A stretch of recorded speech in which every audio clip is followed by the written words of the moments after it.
of the things that I absolutely love about sales is the ability to meet and work alongside such interesting individuals. And one of the things that I've seen, especially in your industry, Rick, is meeting people that, you go out and you knock doors and you recruit all kinds of different folks, and knowing the owner of your company and his story, who I'm excited to bring Kenny on a show in the future. But let's talk about you, man. How did you get into sales in your life? What was it that drove you to sales in the first place? Yeah, man, it's actually a real funny story that I ended up in the home improvement space again because I was always kind of a blue collar guy growing up. I started in the electrical industry, did carpet for a while. My dad and I had a general contracting company where we were doing investment flips and got crushed in 2008.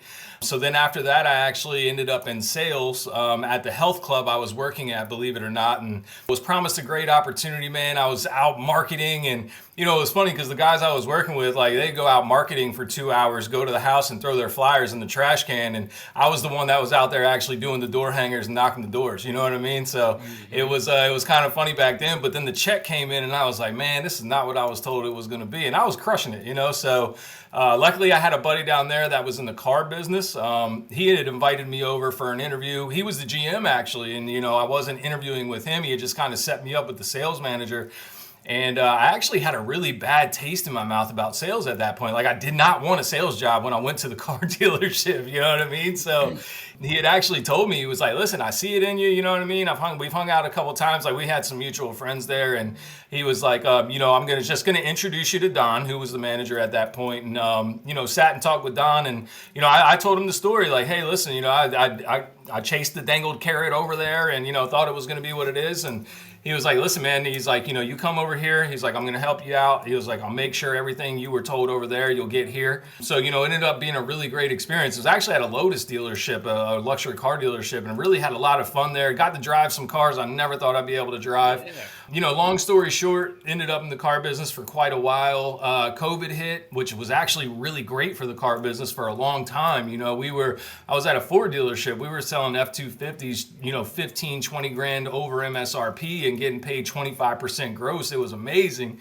But then that ended up drying up, right? Like, we just didn't have any inventory after that. So, just ended up with another buddy that was at another remodeling company at a sales position. So I was able to combine, really my first true love with what I had been doing for so long and get into the remodeling sales space, which once that kind of came about, Drew, it was like the perfect marriage. You know what I mean? Like, I always knew I was going to be a blue collar guy, but now I had the sales experience and I was able to put those two together, and I've loved it ever since, man. I absolutely love that story, Rick, because one of the things that I know, especially in my life and for almost every sales professional I've ever met, you don't really choose sales. You get pushed into sales, and it's like, cool, this is what you're going to go and do because this is what's going to write the check.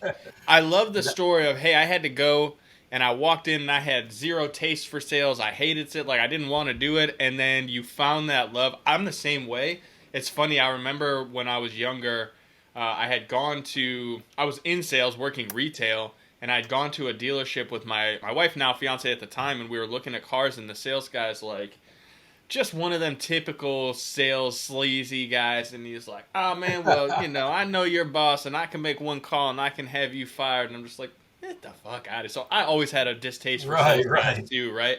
And then when I'm in the position now, and I look of all the sales guys I've worked with and all the job opportunities I've had, it's that confidence in yourself to show up and get shit done is what allows you to really make a difference, man. And when you take a job like that, you got to do what you got to do.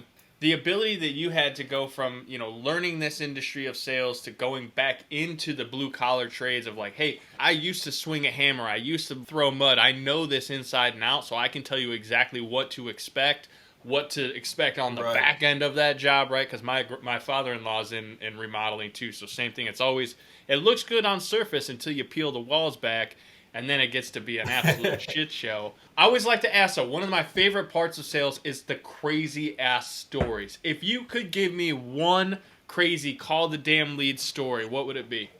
Man, I'll never forget it. It was something that I had commented when we originally spoke, but I would say it was probably about 3 years ago now, and I was heading out to a lead. It was in Western Maryland, like out past Frederick. It was almost like West Virginia area, just way out Western Maryland. And as sales guys, as professionals, of course, you get the lead, you look up the address, you look at the house, you want to be prepared when you get there. So I had done all that. And when I tell you this place was a shack, Drew, this place was a shack, brother. Like, I was like, man, I must have pissed somebody off for them to send me this lead, right? Like, that's really how I felt. And they always say, like, we used to, in the car business, we used to call it plate glassing, where you don't plate glass. You don't look out the window, you don't judge the lead or whatever. But we all have that in us in some point. You know what I mean? Like, there's a little bit of, no matter how professional you are, like, there's a little bit of that in everybody, right? So, man, I get out there. In the lead, it said to call the guy 20 minutes before you get there. So I called him 20 minutes before I got there, let him know, I was almost to the house. He's like, all right, well, I'm leaving the American Legion now. I'll be there in a couple minutes. So, retired military guy, which of course, we're all grateful for, old Army guy. I get there, I pull up. The grass is probably up to my knees. It's winter time. So I'm out there, walking around. So in the remodeling space, the way we do our measurements is by 3D imaging. We shoot what's called a hover, where you walk around, you take a picture of each corner of the house. So I'm outside. I'm like, all right, well, I'm going to go ahead and shoot my measurements while I wait there. So I'm outside shooting my hover. I get to the back of the house and I see underlayment and shingles laying on the back deck. And I'm like, this guy called me out here to do a roof, but I'm looking at shingles and underlayment, right? So I'm like, what the hell's going on? Finish my measurements. Guy pulls up. He's driving this like 1989 minivan. It was, just like you could tell the guy couldn't have driven more than 5 miles. Like, you didn't think it was going to make it that far, right? So guy gets out. He's smoking a bowl on his way into the house from the car. I introduce myself, of course. I grab my roofing kit out of the car. We're walking inside. Dude, we walk inside, Drewby. There is shit everywhere, right? So the guy, like, I come inside. This was no kitchen table. Like, Kenny has the kitchen table podcast. Like, business has done that. There was no kitchen table. Like, there's just shit everywhere. So the dude's furniture in his living room consisted of 2 white plastic lawn chairs, like the cheap ones you get from Walmart, and the 3rd row seat from his minivan.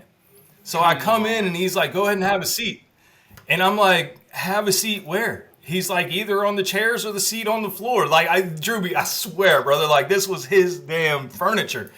So I get in there, I'm talking to the guy, and like I said, he's smoking, he's high as shit, and, he asked me if I want a beer. He's got, like, tall boy natty lights. They're not even in the fridge. They're just, like, sitting in the kitchen on the table, right? Now, I will say, Drewby, I was a little different salesman back then. I did have a little natty light with my guy. So, hey, man, but, I start pitching the roof to him, and what's that? Whatever it takes, brother. Whatever it takes. Yeah, so, I started pitching to the roof to him, and believe it or not, like, talking to the guy, man, we had a ton of fun. We really did. He's like, listen, I was working for a company at the time, and, just like we are at Potomac, we were, platinum preferred with Owens Corning. We had a lifetime labor warranty. Like, we were not your cheapest roofer, So first off, I asked him about the roofing material on the back. And I'm like, well, what's going on with that? And he's like, oh, I have a roommate that lives here. He's a handyman, and, he's going to do the roof on my shed. I don't care about the shed, but I really don't want him to do the roof on the house, which I understood, right? Like, I get it. So he's like, well, I got another quote from a guy local here, and it's about $8,000. And I said, sir, I'm going to be honest, sir, we're not going to be $8,000. You know what I mean? Like, we are not $8,000.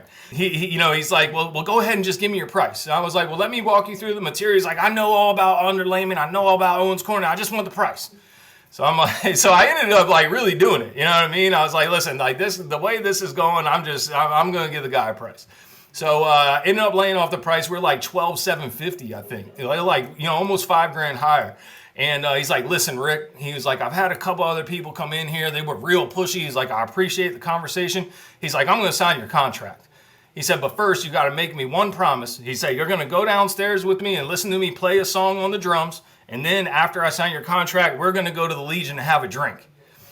And I'm like, listen, I drove, dude, this shit was like an hour and a half from the office, right? So I get out there. I'm like, brother, whatever it takes. Like, I'll listen to you play the drums. I'll go down there and have a little vodka with you. You know what I mean? So talking to the guy. He ends up signing the contract, and he's like, I forgot to tell you one thing. I was like, what's up? He's like, what kind of financing do you guys offer? I need to finance. And now I'm thinking like, oh shit, right? Like, this dude doesn't have any furniture. The grass is up to my knees. Like, there is no way this guy's getting approved of financing.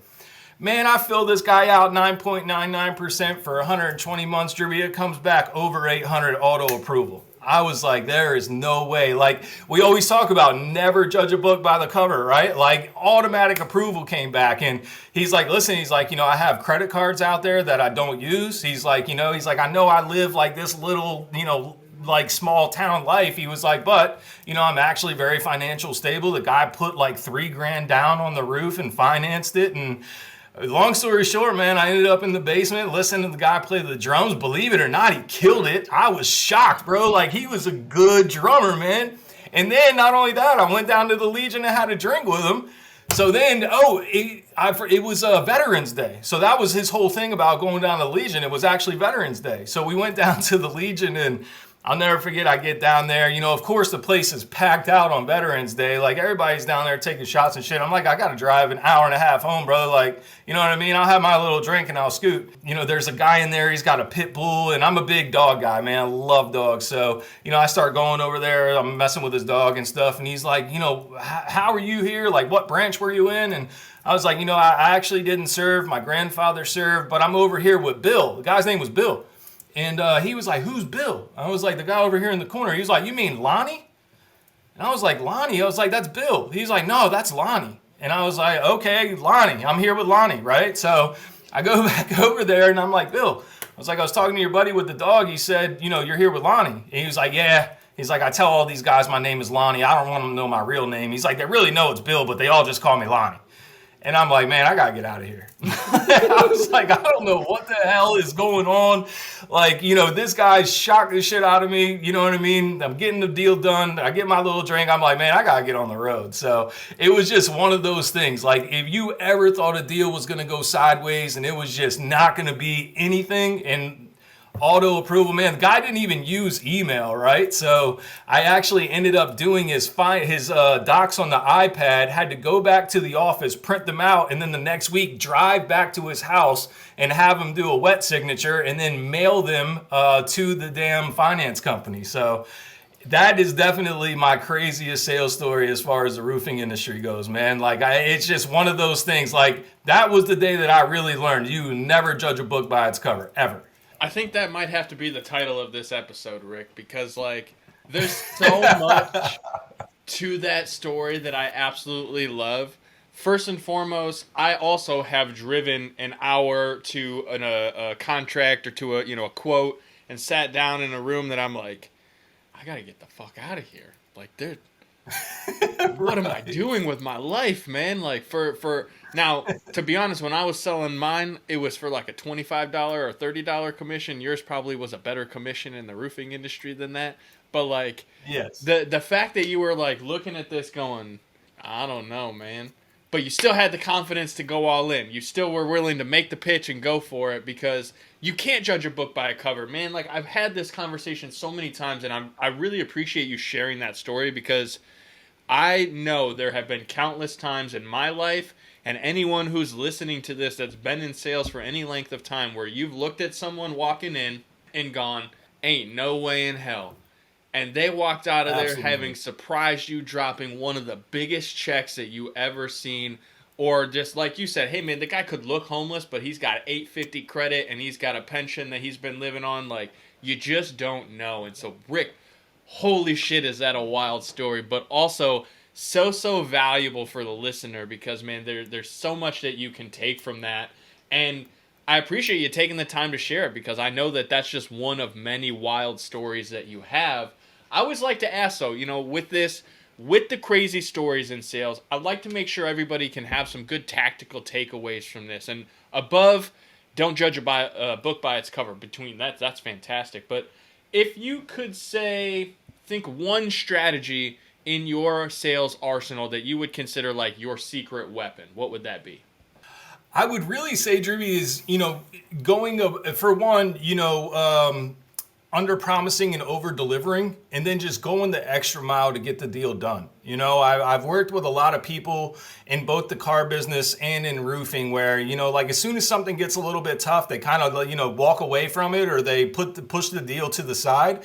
But, you know, you never know who that client is. I mean, you know, let's say this guy, for instance, like if I would have just wrote him off and left him an estimate and walked out the door, for one, I would have never got that commission, which ended up being, you know, between 2,500 to $3,000. Like that's a good day, right? Hell But yeah. then also think about if that guy has 2 or 3 friends down the road. I mean, they live in a little podunk town, and you know they probably don't have many roofers out there. They don't have much access to really anything. So what if that guy has 3 or 4 friends, and he's like, hey, you know, Rick drove all the way out here. He took really good care of me. Not only that, he drove back another time to have me sign the finance docs because I don't use email. You guys got to call him. He'll take care of you. You know what I mean? So I would say really just going above and beyond to get every single deal done. Like, you know, if something gets a little tough, if you need steps, you need paperwork, and it's, you know, something outside the normal scope of getting a deal done, go the extra mile. You never know how it's going to benefit you. That is such a fantastic strategy, and really it's one that's underutilized because so many people, they really are thinking about the right now and not the long term, right? I've seen so many sales professionals, Absolutely. I've worked with so many that's like, all they care about is getting it in now and not what it could be in the future. I never forget, I had one deal, there was a guy, he was, you know, we were working on a program I wanted to be a part of, and it was $25,000 to join, which 25 grand is no small chunk of change. I mean, it's not like a crazy amount of money, but it's no small chunk of change. Right. And so I'm talking to the guy and I'm going, well, hey man, I'm definitely interested. We are not in a position to move forward until 3 weeks, like 3 weeks from now. We can set it up. We can be locked in. 3 weeks from now, I'll swipe the card for 25 and we can move forward and get it done. And the kid, God love him, he's like, well, hey man, why don't we just take 3 right now so we can get this locked in, and then we'll take the rest later. And I said, well, because I don't have the 3 right now either. I'm telling you that, like, I will be ready to pay in full in 3 weeks.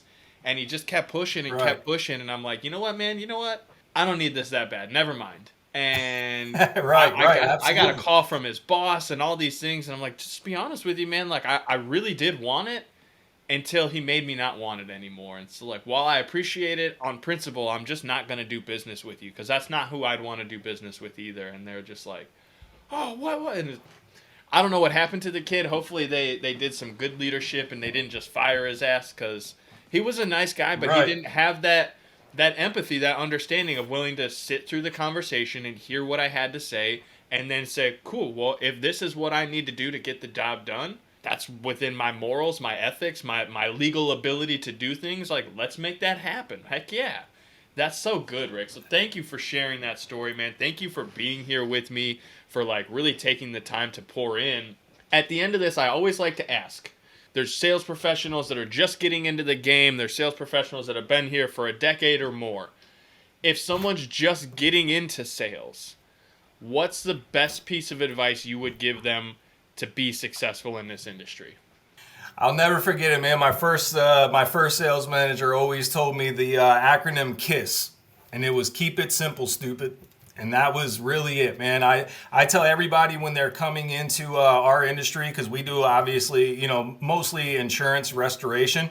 I always say there's only 2 ways you can fail in what we do. You're either not sticking to the process or you're not doing the work. That's it. If you follow the process and you do the work, it's fail proof. You know what I mean? So I'll never forget it, man. I tell all of our new reps when they come in, KISS. Keep it simple, stupid. Because when you start thinking that you know what you're doing, you start skipping steps in the process. Everybody gets, I've always kind of called it the sophomore slump, where you get in, you do pretty well for 3 or 4 months, and then that month 5, your sales start to dip. That's because now you think you know what you're doing, and you're veering off the process, right? You're getting away from the process. So that's always my thing, man. KISS. That's it. Rick, what a heck of a conversation we've had today. I'm so honored and grateful that you took some time to be here with us. I know we've just started getting to know each other, but man, it looks like there's so much more that we can bring on and talk about in the future. So I just wanted to personally thank you for taking the time to be here.